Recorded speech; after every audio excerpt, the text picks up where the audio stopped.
আমি আসলে পার্লামেন্টে এই নিয়ে অনেক কথা বলেছি, আপনারা দেখেছেন।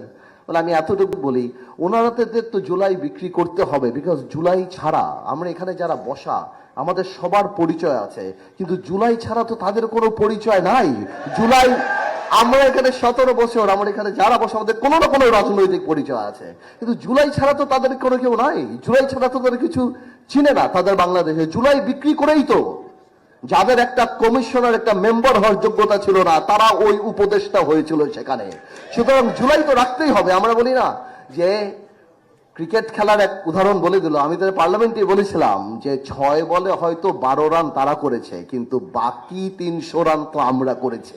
আমি বক্তৃতা একদমই বড় করব না, আমি শুধু কিছু কথা বলি যে আজকে 4 তারিখ, আমার কাছে এই 4 তারিখটা অগস্ট মাসের অনেক বেশি গুরুত্বপূর্ণ। কারণ আজ থেকে 2 বছর আগে ঠিক এই 4 তারিখেই আওয়ামী লীগ তার পলিটিক্যাল আইসিইউতে ঢুকে গিয়েছিল, আপনারা যদি মনে রাখেন। পদ্মা সেতু, মেট্রো রেল এবং এলিভেটেড এক্সপ্রেসওয়ে নির্মাণের গর্বিত অংশীদার বসুন্ধরা সিমেন্ট।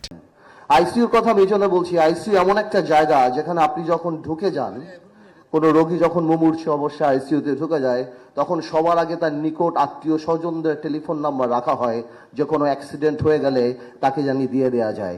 সেই মৃতপ্রায় আওয়ামী লীগের সেই অ্যাড্রেসে লেখা ছিল ভারতের নাম্বার, সেখানে তারা চলে গিয়েছিল। তারপরের দিনই আপনাদের স্মরণে আছে। আওয়ামী লীগের কথা মনে রাখতে হবে, জামাত ইসলামী অন্যদের কথা বলতে বলতে আমরা জানি আসল ভিলেনের কথা ভুলে না যাই, যারা বাংলাদেশের সিস্টেমকে করাপ্টেড করেছে, যারা 17 বছর আমাদের ঘুমাতে দেয় নাই, যাদের অত্যাচারে এই জুলাই এসেছে। জুলাই নিয়ে আমি একটা কথা বলবো, আমরা অনেকেই বলেছি জুলাই যোদ্ধা জুলাই যোদ্ধা। আমি আসলে পার্লামেন্টে এই নিয়ে অনেক কথা বলেছি, আপনারা দেখেছেন। বলে আমি এতটুকু বলি, ওনারাদের তো জুলাই বিক্রি করতে হবে, বিকজ জুলাই ছাড়া আমরা এখানে যারা বসা আমাদের সবার পরিচয় আছে, কিন্তু জুলাই ছাড়া তো তাদের কোনো পরিচয় নাই।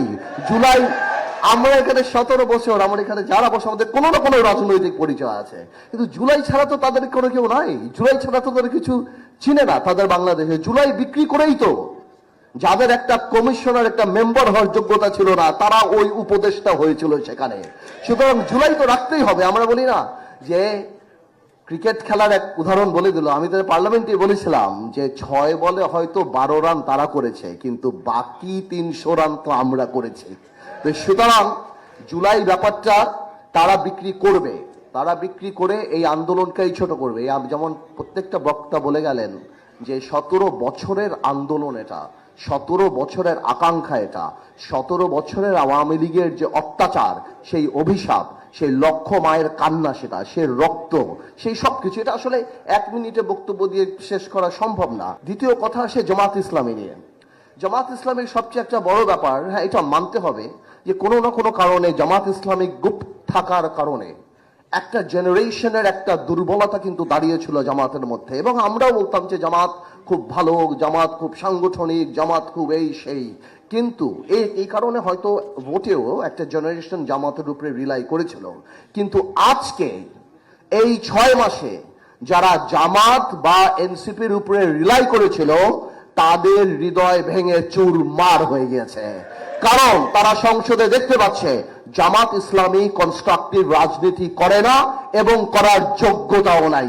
যেখানে আমাদের মাননীয় প্রধানমন্ত্রী সম্পূর্ণ পজিটিভ রাজনীতি করার চেষ্টা করছে সেই পার্লামেন্টে, সেখানে জামাত ইসলামী সেই বস্তা পচার রাজনীতি মাঠে করছে এবং পার্লামেন্টে ভালো রাজনীতি করার নাটক করছে, যেটা যে জাতি দেখে যাচ্ছে। এবং আপনি দেখুন না, পার্লামেন্টে তারা বলেছিল না শ্যাডো পার্লামেন্ট বানাবে, শ্যাডো ক্যাবিনেট বানাবে।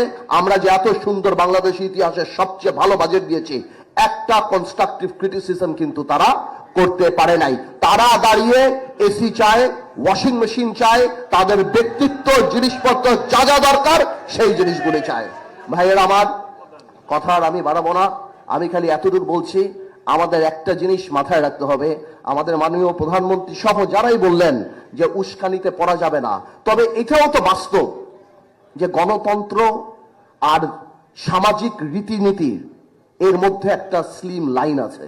এবং যেখানেই সামাজিক রীতিনীতি, স্পেশালি ঢাকাতে যে টলারেন্স লেভেল মানুষের, এই ইঞ্জিনিয়ারিং ইনস্টিটিউটে যে টলারেন্স লেভেল মানুষের, আমার ভোলাতে, আমার গ্রামে বা বগুড়ায় না, বগুড়াতে আপনাকে অপমান করে ফিরে আসা অনেক কঠিন ব্যাপার মাননীয় প্রধানমন্ত্রী, এটা সহজ না। এই কালচার পরিবর্তন করলে সবার মিলেই পরিবর্তন করবে। আজকে তারা যে কালচারে চলে যাচ্ছে, এটাতে আমাদের সামাজিক অ্যাওয়ারনেস বাড়াতে হবে, যাতে রাজনীতিতে এই কালচার থেকে তারা ফেরত চলে আসে। কারণ বাংলাদেশে এই গালিগালাজের কালচার আমরা রাজনীতিতে আগে কোনোদিন দেখি নাই। আমি আপনাদের সবাইকে ধন্যবাদ জানাচ্ছি এবং শুভেচ্ছা জানাচ্ছি যে এই গণতন্ত্রের অর্জন আমাদের সবারই অর্জন, আমরা সবাইকে নিয়ে করতে চাই এবং এটা বিক্রি করে আমরা আগামীতে চলতে চাই না। বরং আমার এক ভাই যে বলে গেল, এই আকাঙ্ক্ষাকে আমরা জীবিত রাখতে চাই এবং আমরা প্রমাণ করতে চাই যে শহীদ রাষ্ট্রপতি জিয়াউর রহমানের পাশে থেকে বাংলাদেশ ঠকেনি, আমার দেশনেত্রী খালেদা জিয়ার পাশে থেকে বাংলাদেশ ঠকেনি, আমার প্রধানমন্ত্রী তারেক রহমানের পাশে থেকেও বাংলাদেশের জনগণ ইনশাআল্লাহ বাংলাদেশ